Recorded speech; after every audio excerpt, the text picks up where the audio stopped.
Slindile Brilliantine Baloyi is the founder and CEO of Pearl Access International Limited, a consulting company whose expertise is coaching and strategic leadership. She has a BCom from the University of KwaZulu Natal, Management Advanced Program, and Advanced Development Program from Wits Business School. She's also an author and speaker. She has self-published 4 books. Her podcast is Unlocking Women in Leadership. I have known Slee, as we call her, since we were teenagers attending high school at Wykeham Collegiate in Pietermaritzburg. So watching her wisdom journey has been up close and personal. Hey, my friend. Hi. Thank you for coming all the way from Durbs for this conversation. Are you kidding? What a pleasure. Thank you. Wow. Yeah. Yo. You know, I always think, should I ask my friends? Should I not? Should I ask my friends? I'm glad you did. We'll see, right? We'll see. You'll be the judge. So where were you born? Do you have siblings? I was born in Durban, South Africa. Where you still are? I still am in Durban. I have 5 siblings, 4 from immediate, and then 1 half sister. So all girls. And I'm the leader of the pack. And because there's so many of us, we call each other by numbers. So I'm number 1, and it's easier that way. Yeah. Say number 4, please come number 1. So yeah. So funny. What do you think your siblings appreciate most about you? I believe my siblings appreciate the fact that I close the gaps and I'm there when it's most inconvenient. Yeah. Number 1 always comes to the rescue when she needs to come to the rescue. But I really believe they appreciate that about me. Well, Portia, Tabega, all of you. You'll tell me. Right. Anyway, as the eldest child in your family, how do you approach resolving sibling conflicts, and what is the wisdom you can share with our audience who are finding themselves in such a situation at present? I take the perspective that all of my sisters are leaders in their own right. They're pretty opinionated, they're powerful, and they're influential in their own spheres, right? And the diplomatic side of me wants to resolve issues amicably, but that doesn't always happen. So I let them figure it out. But when there's no movement, I do step in and I get involved. And the usual is just for you to take responsibility for your own actions. I won't mother you, but I'll guide you along the way. So that's how we resolve conflict in our family, anyways, with my siblings. I remember overseas, anytime there was conflict, I would try implement the diplomatic side. And someone said to me one time, Slee, we don't need a diplomat right now. We want to fight it out. So I learned that some people just want to fight through conflict, but my siblings appreciate the diplomatic side. So, and you're mentioning overseas because you lived there for about 10 years. Right. Before returning to spend time with your parents and your siblings in South Africa. Yeah. A few years ago. So what are the 2 specific experiences, attitudes, or things that you missed most about South Africa during your time away? Oh, right. So I lived in the United States for 10 years. Started out in New York City, then went to California and ended up in Austin, Texas. And the first year I was there, I would randomly show up at my friend's quote-unquote apartment. And I quickly learned that that's not what they do. So my friend's like, you don't just show up. You call and, let us know. I was like, we don't do that in South Africa. If I'm in the neighborhood, I'm going to pick up the call and say, I'm in your neighborhood. Yeah. Because I'm excited to see you. So that's the thing I really missed about South Africa. And then the second one, over the holiday periods, holidays are huge, as in the 4th of July, Thanksgiving.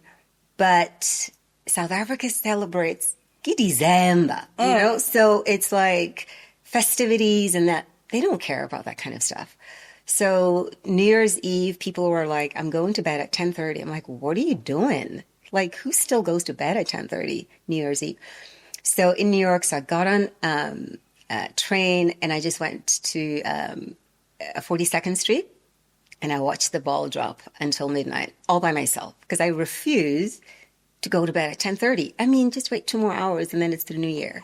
So I really miss that about, absolutely, who cares? So I miss that about South Africa, just the ability to have fun over December. But it is spring for us over December. So it was freezing cold. So I got to 42nd Street at 6 p.m. and the ball only drops at 12. So for all of those hours, you have to stand in the cold and not go anywhere. No, I wouldn't go anywhere. Yeah. No. What is the one thing you think Americans could learn from South Africans that showcase the good in humanity? Only one? Yeah, just like, let's not give them the whole list. Right. South Africans generally care for each other. I believe we're sensitive around that. If someone has an issue, we're available to help out. And it doesn't necessarily have to be your family, even at work, your coworkers, we actually care. Americans that I've learned, even those that I love, only care about their small vicinity and their little community outside of that. Beyond that, they really don't care about others. So I feel just being considerate about others is something they could learn from us, really. I suppose that's why nationalism is taking root in America so strongly. Correct. And I mean, when I was working for South African tourism at the time, only about 40% of Americans had passports. And now it's just gone up. And even those who do have passports only fly to like Hawaii. So like, for example, in New York, a New Yorker would not even be interested to go to California, which is on the other side, because they have everything. It's that element of like, it's just about me. Just not curious about curious at all, so, yeah. Oh, well. Suppose we have an upper hand sometimes. So the sad part is that your dad passed away recently. Yes. How would you describe your relationship with your father growing up? So it's been 6 months now since my dad passed. And grieving is not a process you want to rush through. So I'm still going through the grieving process and remembering everything that I can remember about my dad. So growing up as girls, he raised us up. I won't say as boys because we can do some things that boys can't do, like change tires. Some boys don't even know how to change a tire. We can dismantle remote controls and, some boys don't know how to do that. So I think he just... Change the light bulb. Correct. Hence, we kind of have to know when to ask for help. But I just believe that he raised us up to believe that we can do whatever we can and everything's possible. And what I loved was our relationship. I used to talk to my dad about everything. And then when my parents separated and I went overseas, I was angry and didn't know how to actually connect with him. And the relationship was restored when I was in New York. I had, at that point, gotten to know this community, and I think it was during Father's Day that I was invited to this church, and the pastor at the time was like, if anyone has something incredible that they want to say about their fathers, can you come up? And I'm like, I'm not going up front. But something in me was just like, just go up front and say something. So I did, and I walked across, and I remember hearing myself just say, I forgive you, Dad. Yeah. And it just broke something. The person didn't have to be in the room for me to forgive them. But a couple months later, I flew back to South Africa for vacation. And it just rekindled the relationship.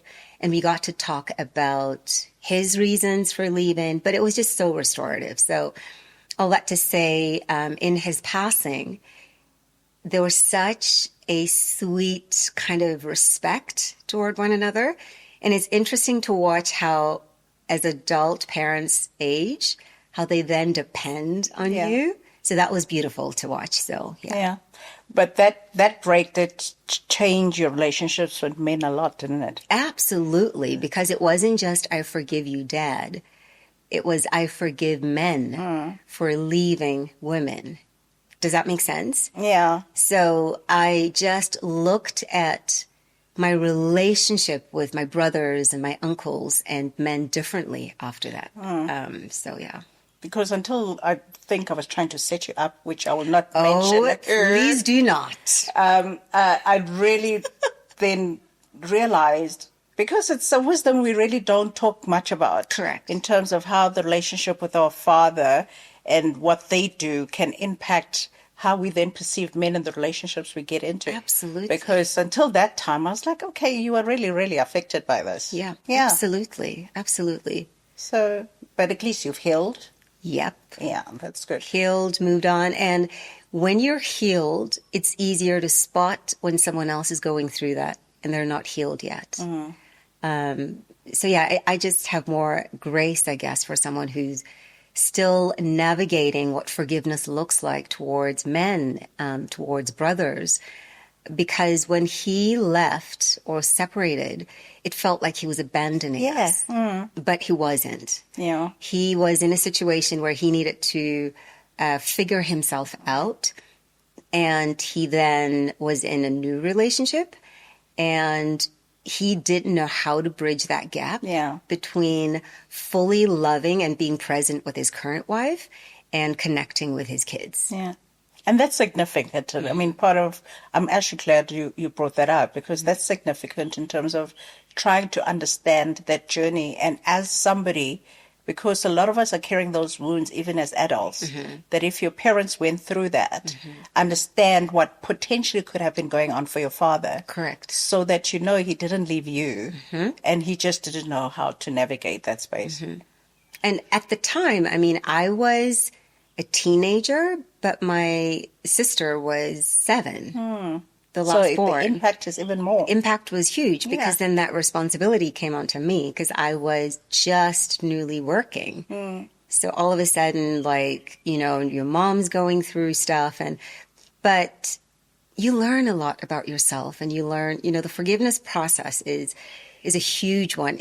You know, it's like you forgive 7 times over. I feel like I've forgiven like 7,000 times over. And in the forgiveness process, you discover something new about your heart, and you discover something new about yourself. Yeah. Which is just a powerful thing. So, Which is this perfect. My next question was, what values or life lessons do you think you've inherited from your father? I believe, you know, my dad was a doctor, and watching him treat patients who did not have necessarily the money or the medical aid and still serve them for free, just seeing humanity in people, that's a value he passed on. He was a quiet person. My mother is the loud one. And I believe the value of quiet strength is a superpower. I got that from him. He hated negativity, negative language, negative environments, and just always empowering people. When he left, I remember just reading through his obituary. Even his friends were not aware of the impact that he had done in health departments, in hospitals, in around the country, just because he never talked about it. And so one of the values is still do what you believe you're called to do, and do it well. And you don't necessarily have to be in the forefront doing it. You can do it quietly and have an impact. You don't need praise. Absolutely. No validation. And this is someone whose best friend was Steve Biko growing up. So, you know, he did a good job by aligning himself with individuals who could move mountains. And his moving mountains was in a different way. And he just knew where to fit in. And as a hobby, he was the DJ. This is where the fun side comes up. I know. So we would hear these stories at DQ where he would be like, OSB is throwing a party. That's why fun and laughter is a huge core value in our family. Yeah. Like noise is like normal. So you can imagine my introverted side. Yeah, in that noisy environment. Exactly. Yeah. Exactly. Well, I'm introverted because we are few and almost non-existent. So Right. I have every reason to be introverted. What gives you your life meaning and purpose? I want people to know that they matter and that they're valuable and that there's power within them. And that's what gives me purpose. Just knowing that someone has potential and they don't know it, and I can help them become that great person, that gets me up every morning. It's like a mission. Just the desire to constantly be building people and empowering them. Oh, I love doing that. I love, love, love doing that. And then because I don't have kids, I'm an auntie, right? So the passing on of what I've learned is to my nieces and nephews. And the ability to teach and impart knowledge as well as be fun, that gives me meaning. Yeah. Yeah, the aunties are always the fun ones, aren't they? We're underrated, I promise you. I wrote on my LinkedIn profile a while ago, I believe there should be like an auntie award. You know, there's Mother's Day, Father's Day, Siblings Day. I'm like, what about aunties? Yeah. Like, we do so much, yeah. So what do you believe is your greatest strength, and how has it shaped the life choices you've made thus far? Ooh, my greatest strength. I would say being comfortable in my own skin. I really don't care what people think about me. I really don't. So as a result of that, I used to be a runner, an athlete, and always came first when I ran. And when you are familiar with coming first all the time and you're your own barometer, when you run, at least for me, I only turned back to see how far or how close my competitor was so that I ran faster and won. So I never cared in that way about what other people were doing to move me forward. So I would say being comfortable in my own skin for sure is a strength. And then another strength is just building people up. I love to do that. I really do. I really do. Do I remember you running at school? You are in athletics. How would you remember me running? No, because I was like trying the hockey thing, and then I was trying the volleyball thing. You don't remember? Which didn't, no. Yeah. I was Victrix Ladorum, dude. You know what that is, right? Yeah, missed that one. So you are the founder and CEO of Pearl Essex. Pearl Access. Pearl Access International. What is the core business of the company? It's a coaching and strategic leadership and development consulting company. So we focus on helping corporate professionals, women entrepreneurs, just elevate in leadership and build their personal brands. Yeah. So as a coach to then executives and entrepreneurs, what is your coaching philosophy and approach? My philosophy is really simple. I believe coaching is an influence process of self-discovery. And if I can get you to do three things simply, to get crystal clear on your vision, to help you formulate the actions you need to actually pursue your courageous dreams, and then provide the process for you to make better decisions and grow as a person, I would have done my job as a coach. I don't believe in necessarily having to uncover or unblock traumas to move you forward. If clarity is at the focus, I don't need to know your past traumas to move you forward in life. I can get you to think clearer, to trust yourself better, and to make quicker decisions. In the process, of course, you'll unblock certain traumas, but we don't focus on that. Because sometimes they are just a block. Exactly. And then you don't know why this client is not moving forward. Exactly. I'm very upfront with my clients, and I tell them that I'm not your accountability partner. I'm not here to hold your hand. If you need a psychologist, go see one. I did psychology for 3 years. So it's easier for me to understand human behavior. But if you're coming to me for coaching as a strategist, we're going to focus on that. If I believe there are deep traumas, I can help you, but I don't want to help you because that's not what you've come to me for. Yeah. Does that make sense? We can refer them. Absolutely. Unfortunately, I've had to help someone through a trauma, lest I fire them as a coachee, and that would have destroyed their reputation in the organization. But the minute we unblocked that, then we understood why she wasn't moving forward, and she left the organization, which was good. So you're pretty helpful. So, but it's just, as an African female, firing another African female, it's not an easy decision. So I had to go through that, but anyway. It is a fine line that you kind of have to balance, because when individuals are coming to you for coaching, they think they need a life coach, when in fact they just need clarity.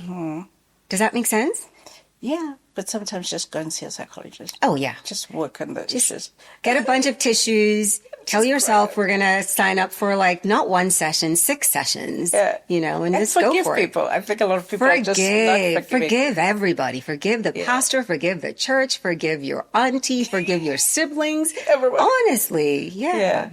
How do you establish trust and ensure confidentiality in your coaching relationships? It's that discovery process that I mentioned earlier. When I get to articulate myself in a way that helps the individual trust themselves better, it builds trust. So the trust factor is not on my end, it's more on the client's end. Because if they trust you and they trust you to have kind of like the advice and the solutions for them, they're going to keep coming back. And your confidence and confidentiality level rises as a result. And then they refer people too. So I guess it's that nature of setting boundaries early. I'm not your life coach in that way. I am not Dr. Phil in that way. If there's a block and you want to move your business forward, I can help you. But if after 3-4 sessions we're still talking about that one issue, I'm not the person for you. Does that make sense? I've had to do that, because early on in my coaching career, I started that way. And it pulls a lot on you. And some of the trauma, you would know this as a coach, some of the trauma that you hear, we have had to learn how to not take that home with us and not let it impact and affect how we do business and do life. And because I was almost like you want to be so involved in your client's success, I needed to pull back and say, this is not the way I want to do it. And that's when I pivoted the business. Instead of doing one-on-one coaching, I started doing more group coaching. And instead of doing life coaching, I started doing more business coaching. Yeah. What cultural heritage do you most identify with? And how does that heritage influence your leadership style and approach to decision-making in business? Well, my dad was Tsonga. Mother is Zulu. Grandmother Xhosa. And I was raised in Soweto. So I identify more with Africanness rather than, being Zulu or Shangaan. And in business, I value time more, choice, and mindset. So when I make decisions, I don't necessarily make them based on my cultural heritage. I make them based on the intentionality of how I want to engage with time, the choices that I make, and the mindset I want to apply in business. Does that make sense? The cultural element or the Africanness comes in where it's the spiritual side. As in, I remember when I was in America, they don't have a grid for spirituality and the openness of, the spiritual environment. They don't have a grid for that. And so when you are raised in an environment where there's, lobola, there's slaughtering of this, and there's traditions that have been in our heritage for decades, that's kind of part of who you are. I don't separate my decisions because I am Shangaan.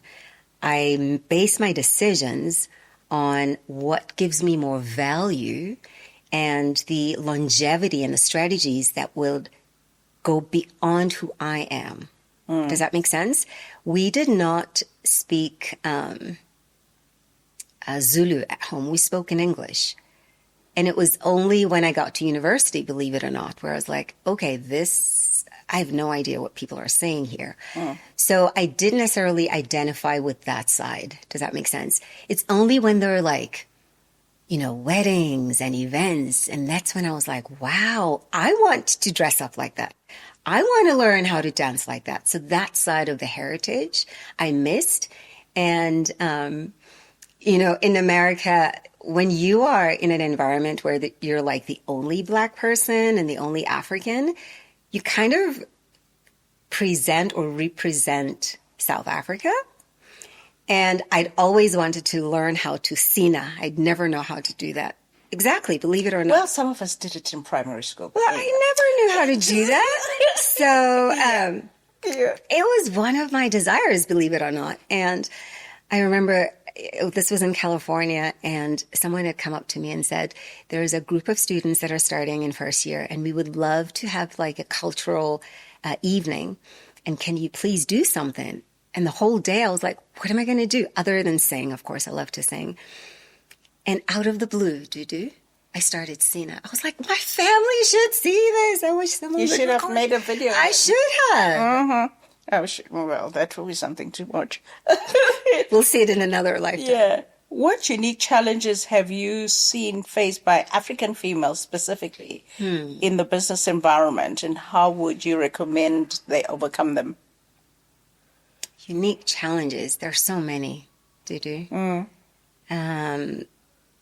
Women in business, women in leadership roles, African women, there's a combination of challenges, and they're varied from gender bias to cultural stereotypes to systemic factors. And what I found for myself and the clients that I serve to is that when it comes to gender, we'll start with that one.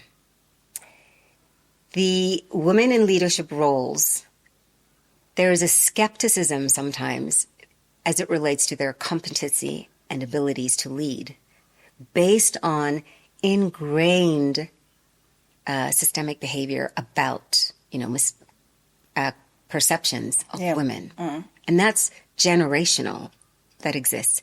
And as a result, sometimes women are discriminated when it comes to job promotions. They're discriminated when it comes to pay.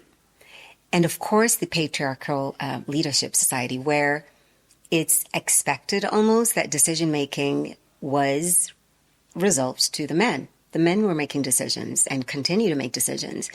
And so women in business are having to figure out a way of breaking that status quo. It has to be an ongoing conversation. I'm not even going to talk about the work-life balance, where the stereotype when it comes to women have to navigate their careers as well as the family responsibilities. That's a huge one. When it comes to exercising your authority in community, some of the work that I do in KwaZulu Natal, when you're going to rural areas, and they're surprised to see a woman leader in that role because they're expecting a man to lead. And what I find is that even when you've delivered a speech and you speak, they'll have a man to come and translate and kind of close it out. Yeah, Zulus are kind of like still traditional in that way. And you see it in the business environment too. So I find that as women, those conversations have to be ongoing. Reforming policies have to be ongoing. And of course, supporting each other as women.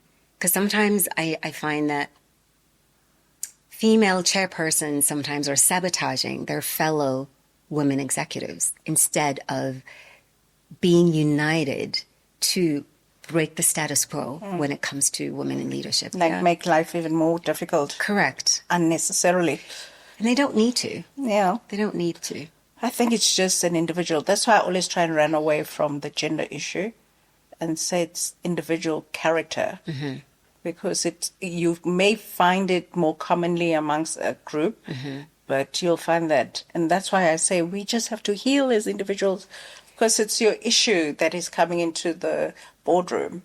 Exactly. We're all fighting the same thing. Like, women have to prove themselves over and over again, more than the male counterparts, right? So I don't know, men kind of, when we have discussions now, they're saying, actually, you guys assume a lot about us and for us, and we should admit, yes, we have been really focused on how things impact us. the gender-based violence conversation has been super eye-opening. Yeah. I had a young gentleman come up to me. This was in Mandeni. And he was pretty angry, actually.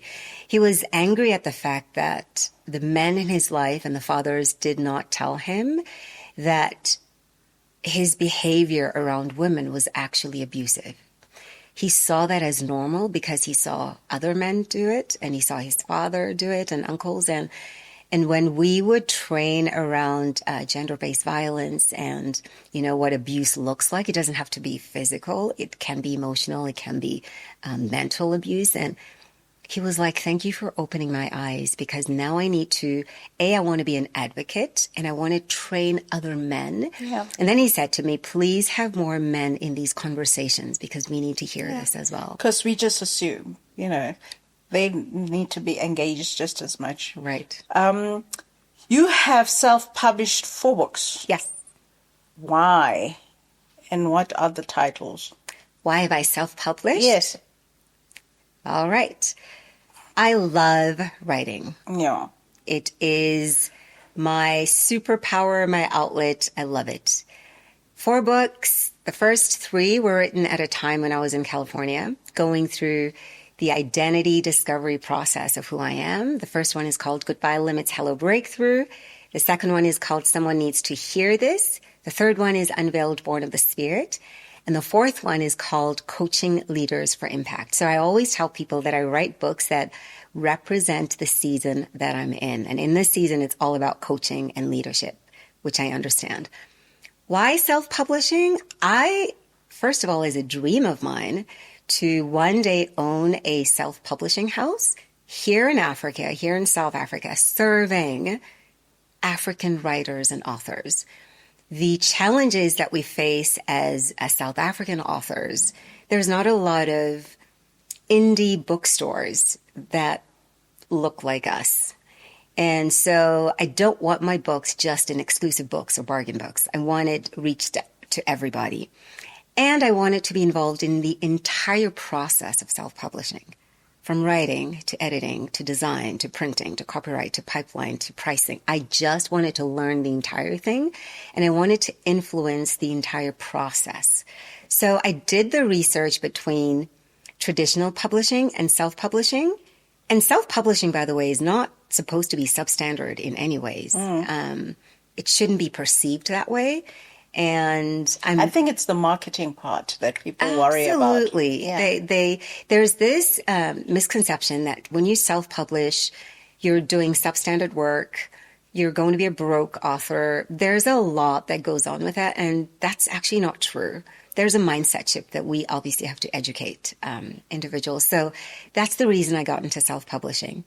And one of my accelerator programs is teaching experts to become authors and understand that it's not just about the book, it's about your business, especially if you're a coach, if you're a speaker, if you are a consultant and you're the go-to person in your field. I believe you should write a book. 100%.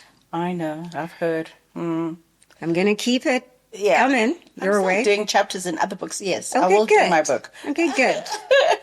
I think I've written like 2 or 3 chapters in books so far. But I will do the book. It's coming. What books should I say? That's what they all say until 10 years down, it is still coming. It's still coming. What is the most challenging situation you have faced and how did you overcome it? The most challenging situation I faced. I would say it's just the grieving process.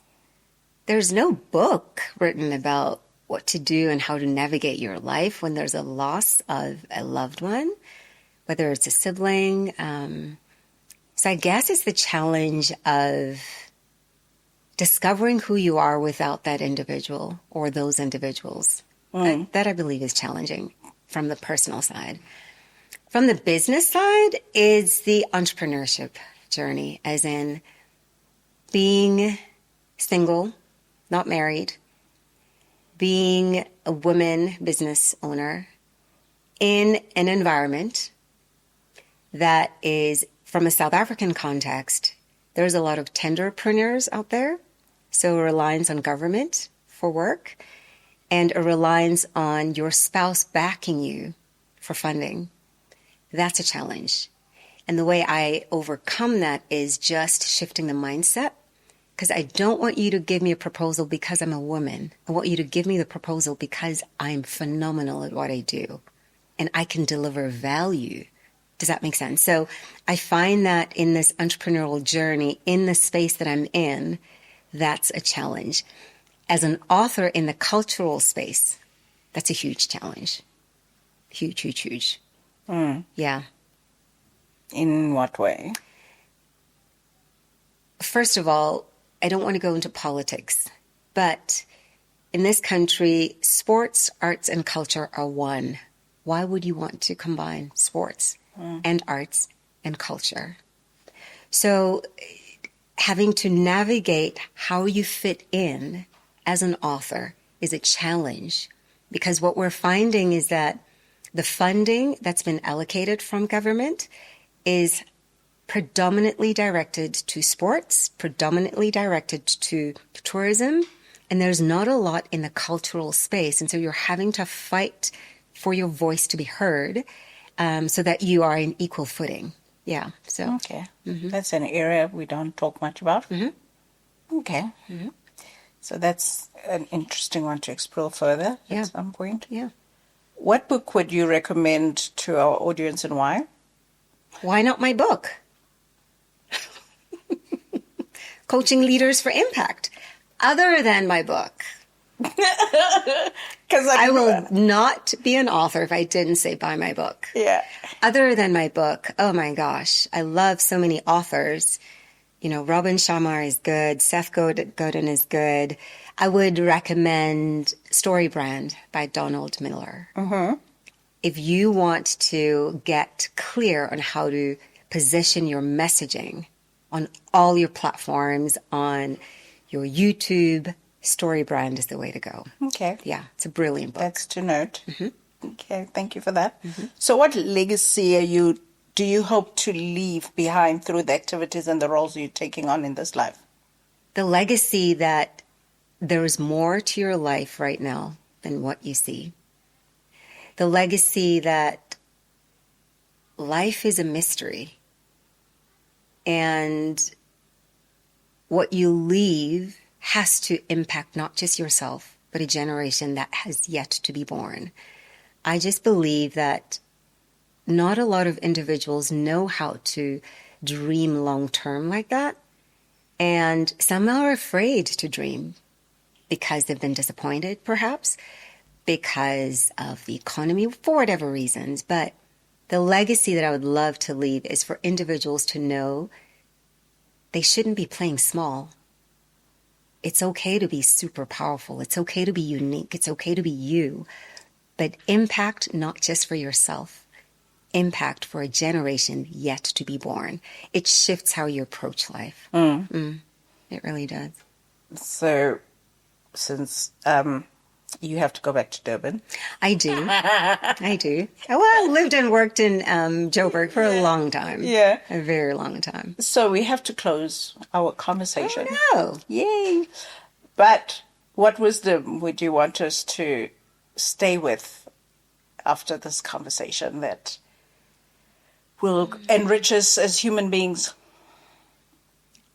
Evolution is something you embrace. Stay curious. Hold what you know now very lightly. Embrace change. And please have a high priority on joy. Do something that you love. Seriously, do something that you love. You know, in the space of leadership and coaching, we're dealing with serious things and training, and the fun element gets missed out. Do something that you love that brings you joy. You'll find that you'll never stop developing yourself. Nice one. Thank you. Of course, my friend. Loved it. I hope you enjoyed that. Do not just watch this beautiful and wise conversation. Click on the subscribe button, like and share it with as many people in your network so that they are also part of this movement of soul-nourishing, wisdom-filled channel of wisdom personified. Conversations with Dudumsomi. Until our next conversation, be compassionate, love-filled, live consciously. Thank you for making time for this episode of Wisdom Personified Conversations with Dudumsomi. Please like and subscribe to our channel. Click on the bell notification to be informed when our next episode is available.